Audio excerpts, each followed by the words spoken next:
তাফসীর জগতের এই অঞ্চলের যিনি সম্রাট, 50টা বছর যিনি কোরআনের তাফসীর করেছেন, যার তাফসীর শুনে শুনে এই অঞ্চলের শুধু নয় সারা বাংলাদেশের অসংখ্য তাফসীর কারক তৈরি হয়েছে, ঠিক কিনা? তিনি যখন তাফসীর করতেন, শহীদ আমাদের এই বাগেরহাটের পার্শ্ববর্তী স্থান পিরিজপুরের মাটিতে শুয়ে আছেন। তার নাম নিলে কি কোনো সমস্যা আছে? আছে নাকি ভাই? তিনি তো শহীদ, ঠিক কিনা? শহীদ আল্লামা সাইদি হুজুর রহমাতুল্লাহ আলাইহি। যারা তাফসীর করবেন, আমাদের এই অঞ্চলের তাফসীর জগতের এখন বর্তমান সবচেয়ে জনপ্রিয় হচ্ছেন মাওলানা মনিরুজ্জামান হুজুর, ঠিক কিনা? মাওলানা আবু বকর সিদ্দিক। তারা আমাদের এই শহীদের কাছ থেকেই সবার তাফসীর শেখা। মানুষ তাফসীর সম্পর্কে জানতো না যে তাফসীরুল কোরআন মাহফিল কাকে বলে। এই অঞ্চলের মানুষদেরকে তাফসীর এই বিষয়টা শিখিয়েছেন তিনি আমাদের হৃদয়ের রত্ন, শহীদ আল্লামা দেলাওয়ার হুসাইন সাঈদী রহমাতুল্লাহ আলাইহি। তিনি যখন মাহফিল শুরু করতেন, তার প্রত্যেকটা মাহফিল দেখবেন তিনি আল্লাহর প্রশংসা আদায় করতেন। রব্বানা লাকাল হামদ হামদান কাসীরান তাইয়্যিবান মুবারাকান ফি। কি শুনছেন না আপনারা? ইয়া রাব্বি লাকাল হামদু, পড়েন ইয়া রাব্বি লাকাল হামদু কামা ইয়ানবাগি লিজালালি ওয়াজহিকা আযীমি সুলতানিক। এই প্রশংসা সাহাবায়ে কেরাম, একজন সাহাবী তো নামাজের মধ্যে এই দোয়া, এই তাসবিহ আদায় করছিলেন। রাসূলুল্লাহ নামাজের পরে তাকে ডাকলেন, বললেন, কে এই শব্দগুলো উচ্চারণ করেছো? সাহাবী ভয় পেয়ে গেলেন। রাসূলুল্লাহ বললেন, ভয় পাওয়ার কিছু নেই, তুমি বলো কে? একজন সাহাবী বললেন, ইয়া রাসূলুল্লাহ, আমি। আল্লাহ রাসূল সাল্লাল্লাহু আলাইহি সাল্লাম বললেন, তুমি যখন এই শব্দগুলো উচ্চারণ করতেছিলে, আকাশের ফেরেশতারা প্রতিযোগিতা করতেছিলেন কে বেশি সওয়াব লিখতে পারে, কিন্তু কোনো সমাধান যখন খুঁজে পেলেন না, আল্লাহ তাআলা বললেন যে এই শব্দগুলো শুধুমাত্র তার আমলনামায় লিখে দাও, এই সওয়াব কিয়ামতের ময়দানে আমি আল্লাহ তাআলা দিব। এজন্য এই প্রশংসা আদায় করে আপনি বক্তব্য দেন, আপনি কথা বলেন, এই হাদিসের শব্দগুলো উচ্চারণ করে আপনি আপনার আলোচনা শুরু করবেন, কথা বলা শুরু করবেন। আল্লাহর প্রশংসা এবং রসুলের দরুদ আদায় করি আলোচনা শুরু করছি। আউযু বিল্লাহি মিনাশ শাইতানির রাজীম।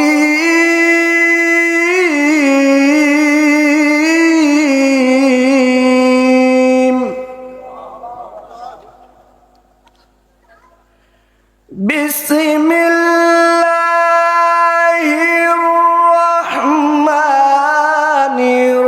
রহিম।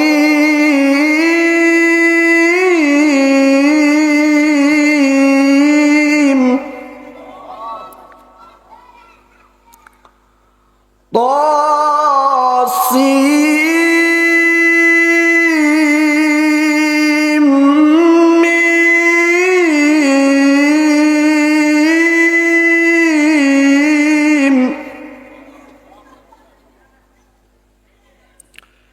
تلك آيات الكتاب المبين.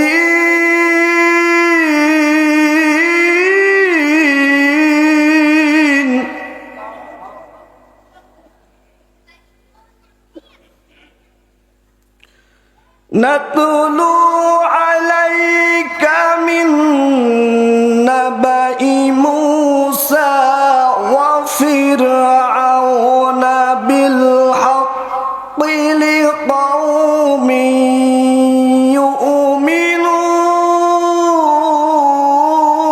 يؤمنون.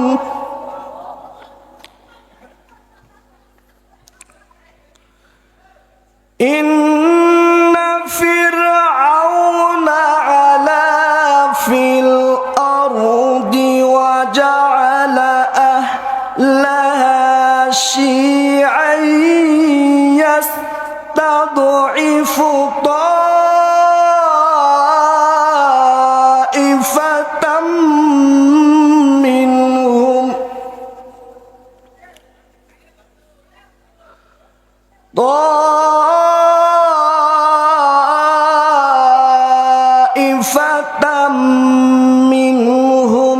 يذبح أبناءهم ويستحيي نساءهم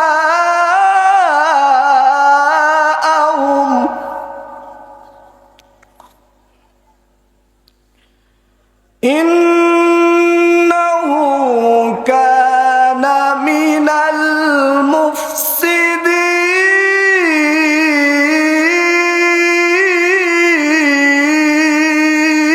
المفسدين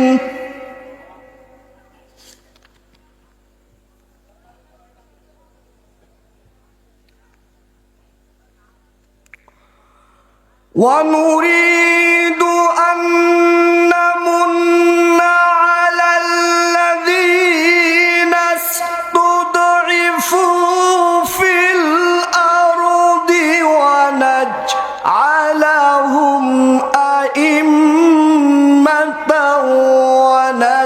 ونجعلهم الوارثين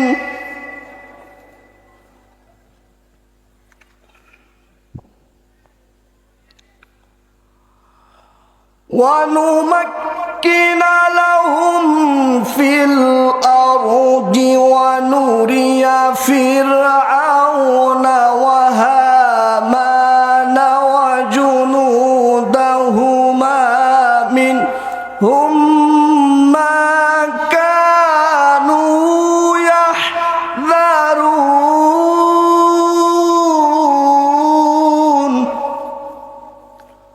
صدق الله العظيم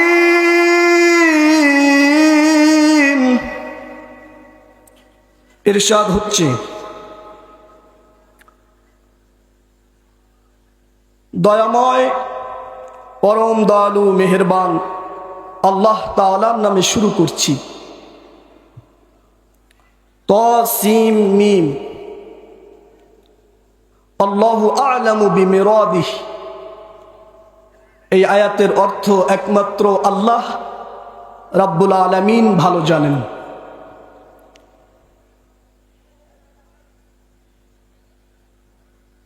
তোমাদের সামনে এখন যা তেলাওয়াত করা হচ্ছে তেলাওয়াতকৃত আয়াত সমূহ সুস্পষ্ট কোরআনুল কারীমের বক্তব্য, সুস্পষ্ট কিতাবের বক্তব্য, সুস্পষ্ট কোরআনের বক্তব্য। স্পষ্ট মানে কোনো গোজামিল, স্পষ্ট মানে কোনো সন্দেহ সংশয় নেই। আমি তোমাদের নিকট মূসা আলাইহিস সালাতু ওয়াস সালাম এবং ফেরাউনের একটা কাহিনী, একটা ঘটনা আমি আল্লাহ নিজে তোমাদেরকে শোনাতে চাই। যেই ঘটনাটা সত্য ঘটনা, কোনো বানানো না, এবং যেই ঘটনাটি যারা ঈমানদার তাদের জন্য শিক্ষা, কিন্তু বেঈমানদের জন্য এই ঘটনাটায় তাদের শরীর জ্বলবে। কিন্তু ঈমানদার যারা এই ঘটনা থেকে তারা শিক্ষা নিবে। কি নিবে? কথাগুলো আমার না আল্লাহর, আমি কিন্তু সরল অনুবাদ করতেছি। কি করতেছি? তোমাদের কাছে আমি যে কাহিনী আল্লাহ তাআলা শোনাতে চাই, ফেরাউন এবং মূসার কাহিনী, সেই কাহিনী তো সত্য বটে। শোনো তোমরা যারা ঈমানদার, তাদের কি আল্লাহ শুনতে বলেছেন। এক দেশে একজন রাজা ছিল যার নাম ছিল ফেরাউন। কি নাম ছিল? সে একটা দেশের রাজা ছিল। দেশটার নাম বলতে পারেন কি? মিশর। এই মিশর তার রাজত্ব পরিচালনা করতে গিয়ে, তার দেশকে পরিচালনা করতে গিয়ে সে অসংখ্য গ্রাম পর্যায়ে তার বিরুদ্ধে কে ষড়যন্ত্র করে, চায়ের দোকানে বসে কে তার বিরুদ্ধে সমালোচনা করে, এজন্য সে নিজে অসংখ্য বাহিনী দল তৈরি করেছে। এই দলের কাজ ছিল কে কে তার বিরুদ্ধে সমালোচনা করে তাদেরকে আইডেন্টিফাই করে, এবং তাদের মধ্যে কে কে যুবক ইয়াং তরুণ কারা আছে তাদেরকে ধরে ধরে এই ফেরাউন তার বাহিনী দিয়ে হত্যা করত, জবাই করত। এবং সে তার দেশের মেয়েদেরকে কিছু বলতো না, মেয়েদেরকে সে বাঁচায় রাখত, জীবিত রাখত, নানান প্রলোভন ভাতা প্রদান করে সে মেয়েদেরকে তার পক্ষে রাখত। আল্লাহ বলছেন এই কাজগুলো তোমাদের কাছে ভালো মনে হতে পারে, ফেরাউনের বয়ান যে আমি তো ভালো কাজ করি, এ কাজগুলো ভালো না? আল্লাহর ভাষায় হচ্ছে ইন্নাহু কানা মিনাল মুফসিদিন। ফেরাউন হলো এই পৃথিবীর মধ্যে সন্ত্রাসীদের তালিকার মধ্যে শ্রেষ্ঠ সন্ত্রাস। অর্থ বলতেছি, কিন্তু কি বলতেছি?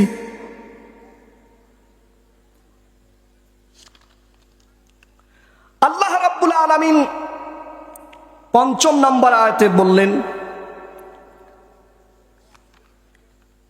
ফেরাউন অসংখ্য দল তৈরি করে যুবকদের তো হত্যা করতই, কিন্তু একটা শ্রেণীকে সে টার্গেট করত। ওই শ্রেণীকে সে তার এই বাহিনী দিয়ে দুর্বল করে রাখত। একটা দলকে, সে তো একটা দেশের রাজা, তার দেশে তো তার দল ছাড়া আরো দল আছে না? এই সমস্ত দলের মধ্য থেকে একটা দলকে সে টার্গেট করে দুর্বল করে রাখত। কি করে রাখত? আল্লাহ বলছেন ইয়াস্তাদঈফু, সে দুর্বল করে রাখত, নানানবিধ ঝামেলা দিয়া হত্যা করে, নির্যাতন করে, ভয় দেখি। আল্লাহ এবার বললেন আমি সিদ্ধান্ত নিলাম, ইচ্ছা পোষণ করলাম, ফেরাউন যে দলকে টার্গেট করে দুর্বল করে রাখত, আন্নামুন্না আলাল্লাযীনা ইসতুদঈফু ফিল আরদি, তার দেশের মধ্যে আমি ওই দলকে আমি ইচ্ছা করলাম, টার্গেট নিয়েছি আমি আল্লাহ নিজে। ফেরাউন দুর্বল করার টার্গেট নিয়েছে, আর আমি টার্গেট নিয়েছি ওই দলকে আমি ফেরাউন যাবার পরে ওই সমাজের নেতা বানাবো। কি বানাবো? যে দলকে টার্গেট করে ফেরাউন দুর্বল করে রেখেছিল, আল্লাহ বললেন আমি ওই দলকে সমাজের নেতৃত্বের জায়গায় বসাবো। সুবহানাল্লাহ বলবেন না? ওয়া নাজআলাহুমুল ওয়ারিসিন, আর আমি ওই দলের লোকদেরকে পরবর্তীতে ফেরাউনের যে চেয়ারগুলো রেখে ওই নীল সাগরে চুবনি খেয়ে মারা যাবে, চেয়ারগুলো তো ফাঁকা থাকবে, ওই চেয়ারগুলোর উত্তরসূরি আমি বানাবো। সুবহানাল্লাহ। আল্লাহর কি সিদ্ধান্ত নিলেন?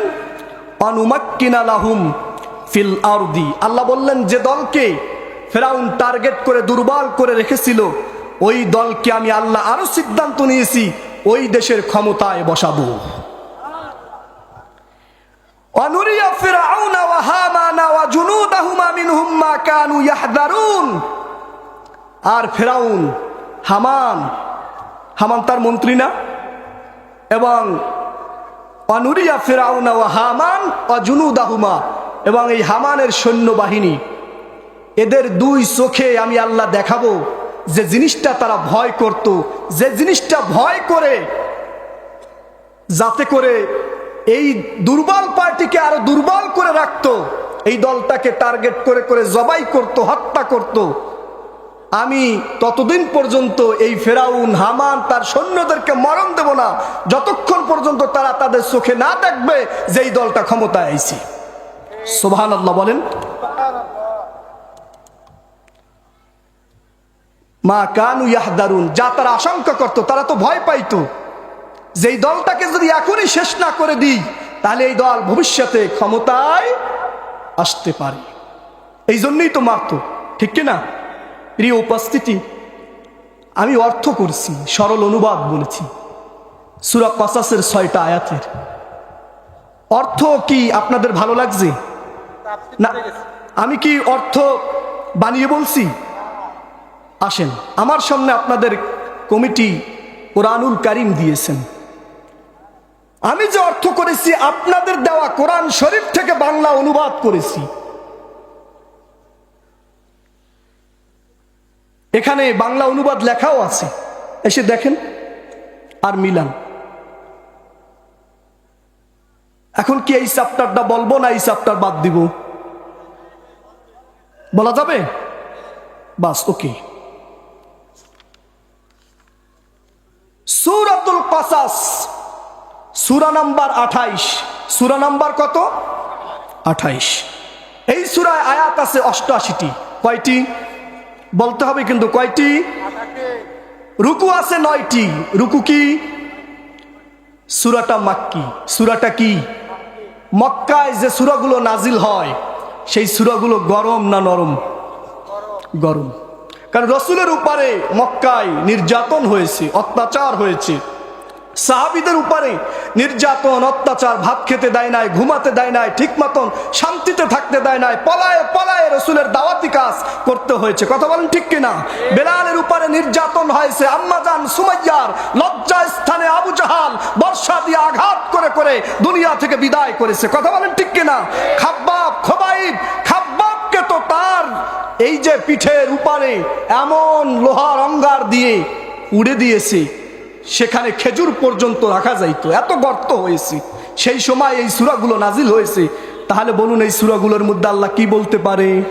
আল্লাহর প্রিয় বান্দাদেরকে এভাবে হত্যা করত, আর আল্লাহ এই সূরাগুলোতে কি নরম নরম কাফেরদের কথা বলতো? না। মদিনার সূরাগুলো একটু ঠান্ডা, কারণ মদিনার মানুষগুলো ছিল কি ঠান্ডা। আর কাফেররা যেরকম ছিল, কাফেরদের সাইজ করার জন্য আল্লাহ ওই রকম সূরা নাজিল করেছেন। ইমানদারদের ওই সময় দিয়েছে আল্লাহ সান্ত্বনা, আর কাফেরদেরকে আল্লাহ তাআলা জবাব দিয়েছেন, খবরদার আর বাড়িস না, বাড়লে কিন্তু খবর আছে। ঠিক কিনা? এজন্য মক্কার সূরাগুলো তেলাওয়াত করলেই বুঝবেন এই সূরাগুলো খুবই গরম। এখানে আল্লাহর গরম ছাড়া নরম কোনো বক্তব্য নেই। প্রিয় উপস্থিতি, আল্লাহ বলছেন প্রথম আয়াত তাসিন মিম, কিয়ামত পর্যন্ত এই রকম আয়াতের অর্থ পৃথিবীতে কেউ করতে পারবে না। 2 নম্বর আয়াত আল্লাহ বলছেন, তোমাদের সামনে এখন আমি যা তেলাওয়াত করতেছি, যা বলতেছি, এই সবগুলো আল্লাহর সুস্পষ্ট কোরআনের আয়াত। কোথার আয়াত? সুস্পষ্ট, এর মধ্যে কোনো গোজামিল নেই। 3 নম্বর হলো আল্লাহ বললেন, আমি তোমাদেরকে একটা কাহিনী শোনাবো। কিসসা, কসাস। কিসাস মানে হলো কাহিনী। কি বলেন? কাহিনী, ঘটনা, সংবাদ, কোনো মিথ্যা কাহিনী না। আল্লাহ বললেন এই ঘটনাটা হক, সত্য। ঘটনাটা কি? সত্য। তবে তাদের কাছে সত্য মনে হবে এ কওমিন ইউমিনুন, ইমানদারদের জন্য এই ঘটনাটা বিশাল শিক্ষা। বিশাল কি? শিক্ষা। এরপর আল্লাহ রাব্বুল আলামিন বললেন, এক দেশে একজন রাজা ছিল, যার নাম ফেরাউন। মিশরের রাজা ছিল, ঠিক কিনা? সে তার রাজত্ব পরিচালনা করতে গিয়ে সে অনেকগুলো দল তৈরি করেছিল। গ্রাম পর্যায়ে তার বিরুদ্ধে কে সমালোচনা করে, কে মিছিল করে, মিটিং করে, সে সেখান থেকে তরুণদেরকে টার্গেট করে করে তারপরে জবাই করত, হত্যা করত, শেষ করে দিত। আর একটা দলকে সে বিশেষ করে টার্গেট করে দুর্বল করে রাখত, এবং মেয়েদেরকে সে কিছু বলতো না, মেয়েদেরকে সব সময় তার পক্ষে রাখার চেষ্টা করত। আল্লাহ বললেন এ ফেরাউন ভালো কাজ করে নাই, এ ফেরাউন ছিল সন্ত্রাস। কি ছিল? সন্ত্রাস। চলুন ফেরাউনের ঘটনা তো আল্লাহ বলছেন। মুসার ঘটনা তো আমরা সবাই জানি, জানি না? মুসা আলাইহিস সালাম নবী ছিলেন। মুসা আলাইহিস সালাম কেমন ছিলেন? কিন্তু ফেরাউন আসলে কেমন ছিল বলুন তো? ফেরাউন যুবকদেরকে টার্গেট করতো কেন? ফেরাউন যুবকদেরকে টার্গেট করে, ফেরাউনের বয়ান ছিল কি জানেন? ওয়াইদা কিলা লাহুম লা তুফসিদু ফিল আরদ, ফেরাউনকে বলা হতো, ফেরাউন সমাজে আর বিশৃঙ্খলা তৈরি করো না, সমাজে আর ফাসাদ তৈরি করো না, সমাজে একটু ভালো ভালো কাজ করো। ফেরাউন জবাব দিত, কই ক্বালু ইন্নামা নাহনু মুসলিহুন, আমরাই তো সমাজে ভালো ভালো কাজ করি, আমরাই তো সমাজে উন্নয়নমূলক কাজ করি। ফেরাউনের মুখে বয়ান ছিল যে সমাজের উন্নয়নমূলক কাজ করে, আসলে কি সে সমাজে উন্নয়নমূলক কাজ করত? সে করত কি? ফাসাদ। কিন্তু তার মুখের বুলি ছিল কি? উন্নয়ন। এই ফেরাউন কিভাবে মানুষদেরকে হত্যা করত? ফেরাউনের মতো যদি আজও কোনো শাসক যদি মানুষকে হত্যা করে, তাকে কি ফেরাউনের উত্তরসূরি বলা যাবে কি যাবে না? ভাই ভালো করে বুঝুন। ফেরাউনের অত্যাচারের সিস্টেম ছিল, একটা ঘটনা শোনাই। ফেরাউনের একজন দাসী ছিল যার নাম ছিল মাশেতা। ফেরাউনের কন্যা ছিল পালক কন্যা। একদিন কন্যার চুলগুলো চিরুনি দিয়ে যখন সুন্দর করে আঁচড়িয়ে দেওয়ার জন্যে, আঁচড়ানোর জন্যে যখন ফেরাউনের এই দাসী মাশেতা হাতে চিরুনি নিল, কাজ করতে শুরু করল। চিরুনি যখন মাটিতে পড়ে গেল, পড়ে যাবার সাথে সাথে ফেরাউনের দাসী মাশেতা বিসমিল্লাহ বলে আবার চিরুনিটা হাতে নিলেন।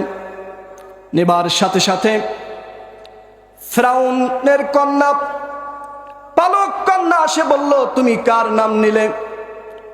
ফেরাউনের দাসী মাশেতা স্পষ্টভাবে জবাব দিল, আমি নাম নিয়েছি তার, যিনি এই আকাশের মালিক, এই জমিনের মালিক, আমারও মালিক, তোমার বাবারও মালিক, তোমারও মালিক।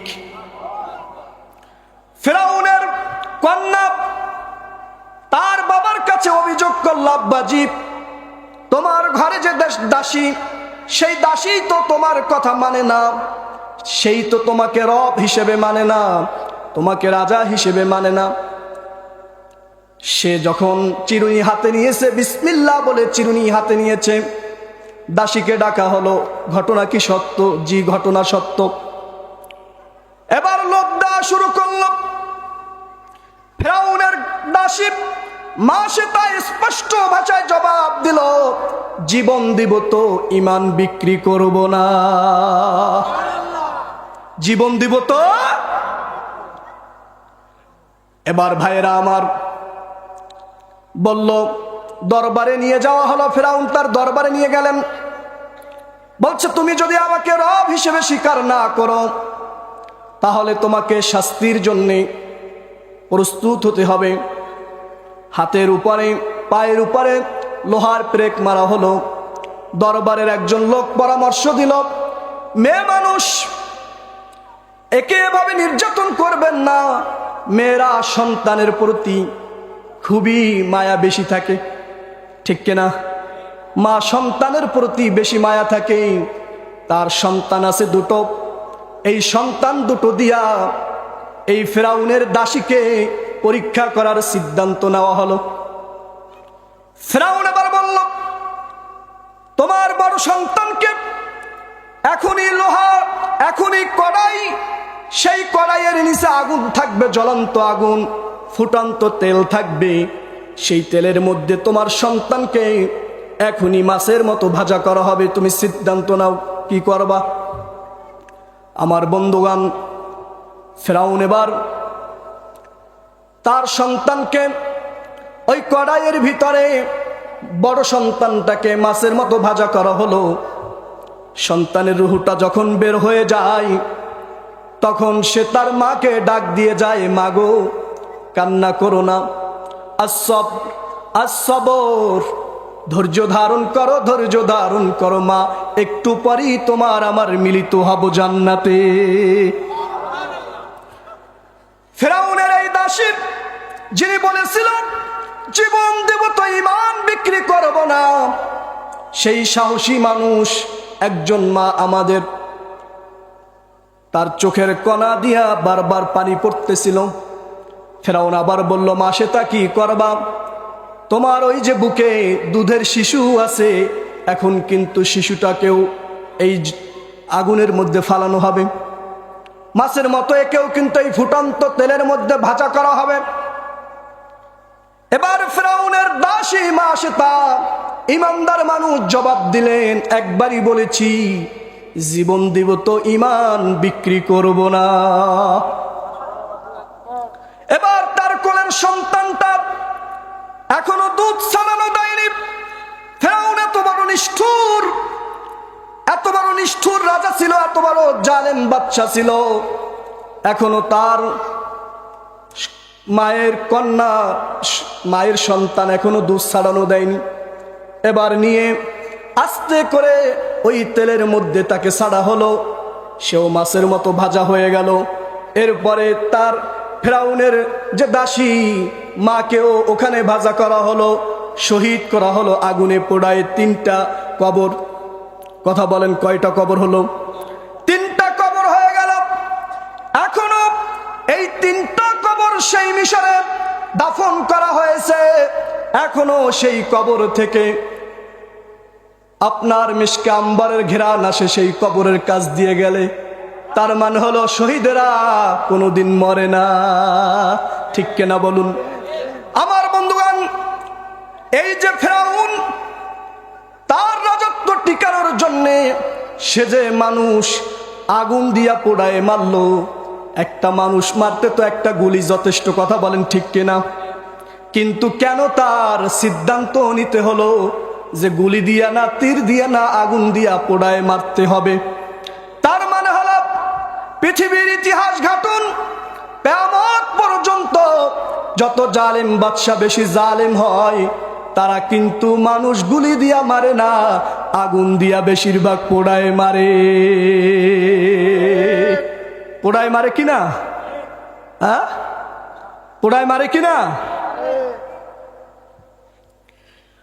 আমার বন্ধুগণ, চলুন এই ফেরাউন, এই জালেম বাদশা, তারা যখন ক্ষমতায় আসে, যত জালেম বাদশা পৃথিবীতে ক্ষমতা আসে, তাদের প্রধান কাজ থাকে 4টা। কয়টা বলুন তো? 4টা কাজ থাকে তাদের প্রধান। তারা ক্ষমতায় বসে 4টা কাজ করবে। কয়টা কাজ করবে বলেন? আল্লাহ রাব্বুল আলামিন স্পষ্টভাবে পবিত্র কোরআনুল কারীমের সূরাতুন নামল আয়াত নাম্বার 34 আল্লাহ তাআলা ইরশাদ করছেন, শুনেন। ক্বালাত ইন্নাল মুলুকা ইযা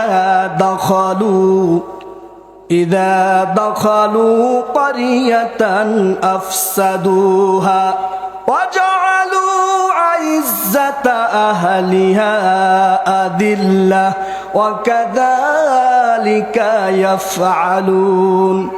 আল্লাহ তাআলা সূরাতুল বাকারার 205 নম্বর আয়াতে বলছেন, ওয়া ইযা তাওয়াল্লা সাআ ফিল আরদি লিয়ুফসিদা ফিহা ওয়া ইউহলিকাল হারসা ওয়ান নাসল আল্লাহু লা ইউহিব্বুল ফাসাদ।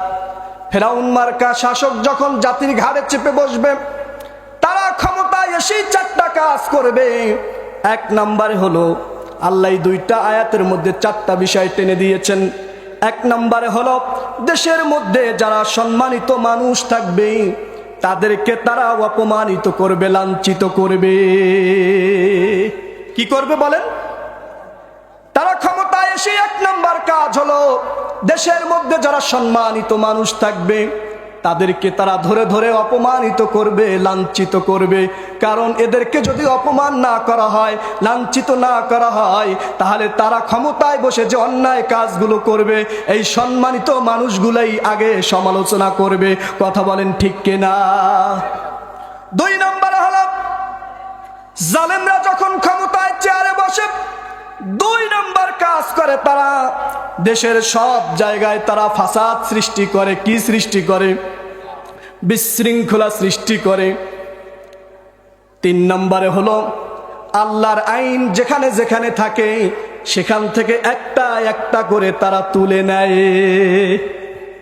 4 নম্বরে হলো, দেশের এমন কোন জায়গা থাকবে না, এমন কোন সেক্টর থাকে না যেই জায়গায় তারা দুর্নীতির আখড়া তৈরি না করে। মিলে? কথাগুলো মিলে? এরপরে এর বিপরীতে যদি কোনো রাষ্ট্রের সরকার প্রধান আল্লাহ যদি কোনো জাতির ঘাড়ে ইসলামী সরকার যদি ক্ষমতায় বসায় দেয়, তারাও 4টা কাজ করবে। কয়টা কাজ? এ কথা আমার না, আল্লাহর। কোন সূরায় আল্লাহ বলেছেন? সূরাতুল হজ আয়াত নম্বর 41। আল্লাযীনা ইম্মাক্কান্নাহুম ফিল আরদি আকামুস সালাতা ওয়া আতুজ যাকাতা ওয়া আমারু বিল মা'রুফি ওয়া নাহাউ আনিল মুনকার ওয়ালিল্লাহি আকিবাতুল উমুর। আল্লাহ বলেন, যদি কোনো জাতির ঘাড়ে ইমানদার ইসলামী শাসক যদি চেপে বসে, আল্লাহ যদি এরকম শাসক দান করে, তারাও 4টা কাজ করবে। জালেমও 4টা কাজ করবে। বিপরীতে এই ইমানদার বাদশাহ, সেও 4টা কাজ করবে। তার মধ্যে 1 নম্বরে হলো, সে আগেই সংসদে নামাজের বিল কায়েম করবে। 2 নম্বরে হলো যাকাত ভিত্তিক অর্থ ব্যবস্থা চালু করবে। 3 নম্বরে হলো ভালো কাজ যাতে সমাজে চালু হয়, এই জন্য সে সংসদে আইন পাশ করবে। 4 নম্বর হলো অন্যায় কাজ যেন সমাজ থেকে দূর হয়ে যায়, এই জন্য সে সংসদে আইন পাশ করবে। সুবহানাল্লাহ।